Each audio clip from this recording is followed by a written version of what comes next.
friends, it's time for another Friday Fun Fact, where I'll provide you with a wee bit of info that you might not have known before. This week, we're celebrating Appreciate a Dragon Day by asking, how did dragons get so popular?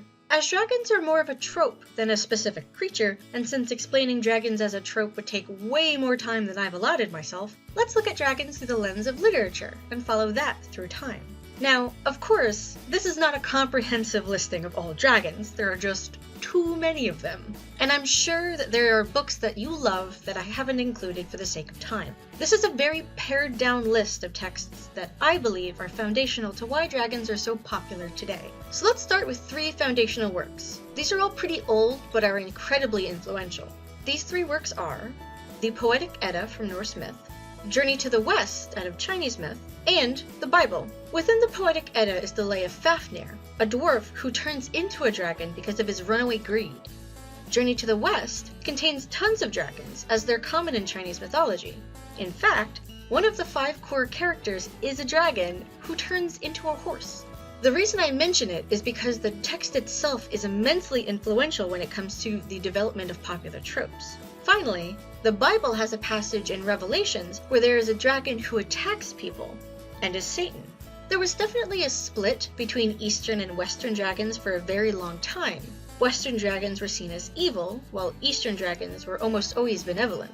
Over time, that's changed a little, but the two are certainly still different. The next big change takes place between the 1930s and the 1970s with the work of J.R.R. Tolkien. Instead of working from the biblically inspired dragon, he went back to the Poetic Edda and the later poem of Beowulf. But Tolkien didn't stop there. Since he basically created a mythos himself, these dragons are really their own entities, and went on to inspire many of the dragons after them.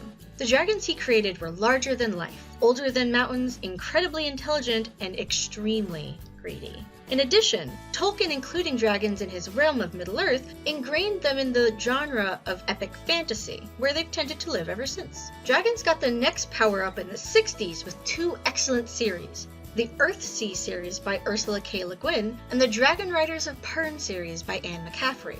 Both of these gave dragons more character, and character can be developed. These series made dragons more complex and introduced the idea of humans and dragons working together. The Dragon Riders of Pern series also introduced the idea of people riding dragons, something that had been fairly rare before. Nowadays, it's near ubiquitous. After that, the next big thing occurred in 1974 with the introduction of Dungeons & Dragons. It's a tabletop role-playing game where you're an adventurer out to rid the world of evil, seek treasures, and, sometimes, fight dragons. It's right there in the name. Dragons were, and still are, a huge part of the game. They were included in the very first release in 1974 and have only gotten more complex from there. At the moment, there are tons of different dragons a player can run into during their adventures, but there are 2 main types, chromatic and metallic.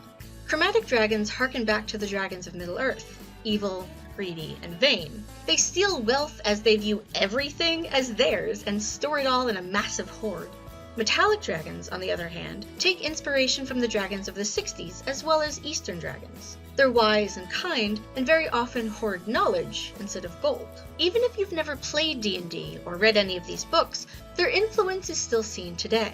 The ideas of greed, magic, and fearsome creatures are pervasive, and have filtered down throughout the ages to where we are now. If I say dragon, most of you have a pretty good idea of what I'm talking about. Dragons are awesome, in the original sense of the word, awe-inspiring. They've factored into our stories for ages, and I doubt they're going anywhere anytime soon. I've used a number of print sources for this fun fact, which are listed here. Other links are below. I also found the entire text of Journey to the West on Project Gutenberg. If you're looking for your next read and are down for an epic story, check it out. And if the discussion of Dungeons & Dragons has piqued your interest, the library has just started a Dungeons & Dragons club. Check out our calendar to join our next session and email me with any questions. Like and subscribe for more Friday Fun Facts, and I'll see you next week.